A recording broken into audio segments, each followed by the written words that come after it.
সকালের হাঁটা, মর্নিং ওয়ার্কে বেরিয়েছি। আর এই সাইডটা দিয়ে যে আসলাম, আসার পরিপ্রেক্ষিতে হঠাৎ করে আমাদের হোটেল মানে বে হিলস নজরে পড়ল। নজরে তো পড়তেই হবে, এই কারণে বে হিলস বলে কথা। পুরোদমে কাজ চলছে, কয়েকটা দিন মাত্র, কয়েকটা দিন, কয়েক বছর না, কয়েক মাস না, কয়েকটা দিন মাত্র। তারপরে পরিপূর্ণভাবে বে হিলস আপনাদের জন্য, আমাদের জন্য, বাংলা ভাষাভাষী মানুষের জন্য বে হিলস দাঁড়িয়ে আছে। ওই যে বে হিলস দেখতেই পাচ্ছেন, এবং সূর্য মামা যেন বে হিলসকে আগলে রেখেছে। আর আমি এখান থেকে ঘুরে এসেই মর্নিং ওয়ার্কে যাচ্ছি এবং ঝাউবনে। অনেক সুন্দর, যেন বাংলাদেশটা অনেক সুন্দর। আমাদের মন মানসিকতা ভালো করতে হবে, আমাদের আচার আচরণ ভালো করতে হবে, আমাদের দায়িত্ববোধটাকে গর্জিয়াস করতে হবে। ভণ্ডামি করলে হবে না।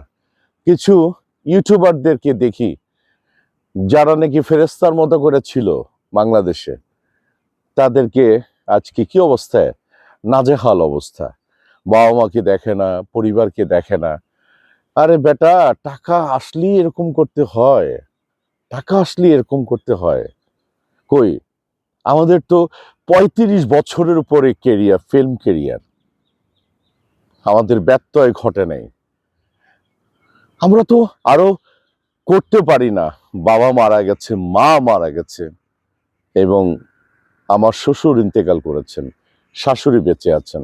যার জন্য, আমার শাশুড়ির জন্য, সুস্থতার জন্য, উনি অসুস্থ, আমার স্ত্রীকে আমি পাঠিয়ে দিয়েছি আমেরিকায়। আমার মেয়ে 20 বছরের ঊর্ধ্বে, কয়েকদিনের মধ্যে বিয়ের উপযুক্ত হয়ে যাবে, কিন্তু তারপরও গার্ডিয়ান হিসাবে আমার স্ত্রীকে পাঠিয়েছি।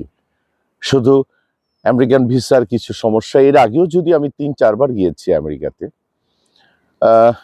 অনেক কথা বলে ফেললাম, কিছু মনে করবেন না।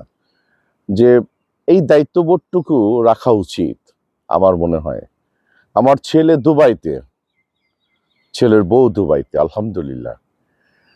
যে কত সুন্দর করার চেষ্টা করি জীবনটাকে, এবং সারাউন্ডিংয়ে আমার যে মানুষগুলি আছে তাদেরকে রাখার চেষ্টা করি।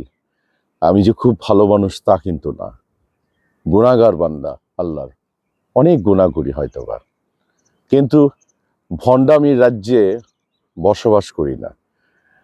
যারা ভণ্ডামির রাজ্যে বসবাস করে এত বছর ছিলেন, তাদের উদ্দেশ্যেই বলি, আল্লাহ ছেড়ে দেয় না কাউকে। আল্লাহকে ভয় করি, আমরা ভালো পথে থাকি।